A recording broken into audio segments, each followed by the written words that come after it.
అదే. ఇప్పుడు నువ్వు స్టార్ట్ చేసిన దగ్గర నుంచి డే 1 నుంచి ఇప్పటి వరకు హ్మ్. ఆన్ యావరేజ్గా హ్మ్. ఎంత రెవెన్యూ వచ్చి ఉంటుంది? హ్మ్. మీరెంత ఎక్స్‌పెక్ట్ జేస్తున్నారు? 70 అంత లేదులే. 70 ల్యాక్. అంత లేదు. చూద్దాం ఒకసారి. నాకు అసలు ఐడియా లేదు. అంటే మీరు అనుకున్నంత ఎక్కువ రాదు. సరే, పాసిబుల్ అయితే చూపించాలనుకుంటే చూపించు, లేదు ప్రాబ్లం అంటే నీ ఇష్టం. ప్రాబ్లం ఏం లేదు.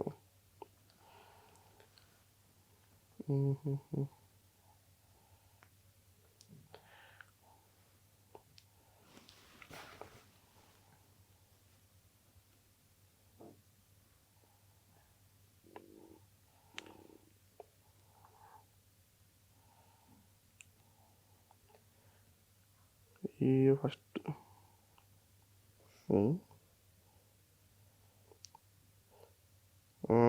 ఫస్ట్ ఛానల్ వచ్చి 15 lakhs ఓకే. ఫుల్. ఇది రెవెన్యూ స్టార్ట్ అవడం 2020 నుంచి అనుకుంటా. ఓకే. లాక్డౌన్ టైంలో స్టార్ట్ అయింది. దీనికి ప్రమోషన్స్ వేరు. సెకండ్ ఛానల్ షార్ట్స్ కాబట్టి 3.7 lakhs. ఓకే. అంతే. మీరు ప్రమోషన్స్ మళ్ళీ సపరేట్. Promotion separate. ఇది యూట్యూబ్ షార్ట్స్కి ఆ ప్రమోషన్స్ చెప్పలేవా ఎంత యావరేజ్ అని? మా ప్రమోషన్స్ ఎక్కువ ఉంటాయి, దీనికంటే ఎక్కువ ఉంటాయి.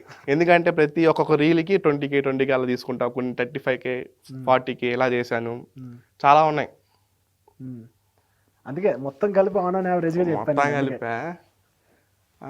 మొత్తం కలిపి ఒక ఉంటాయి 10 lakhs ఉంటుంది అనుకుంటా, నాకు తెలుసు.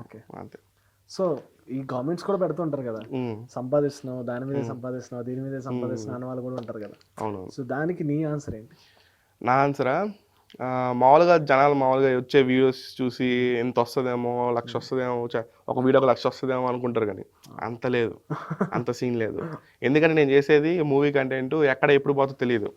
మ్యూజిక్స్ వాడుతుంటా, సాంగ్స్ వాడుతుంటా, సగం షార్ట్ పాలసీ అని చెప్పి వాళ్ళు తీసుకునేస్తారు సాంగ్ సగం అమౌంట్.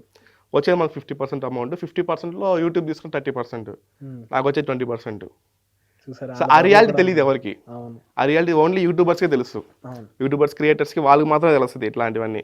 సో రెవెన్యూలు ఎంత వస్తుంది, ఆ వచ్చిన రెవెన్యూలో యూట్యూబ్ ఎంత పర్సెంట్ తీసుకుంటే మనకి ఎంత పర్సెంట్ మళ్ళీ ట్యాక్స్ ఉంటుంది, అవన్నీ కట్ చేసుకుని మనకు వస్తుంది అనమాట.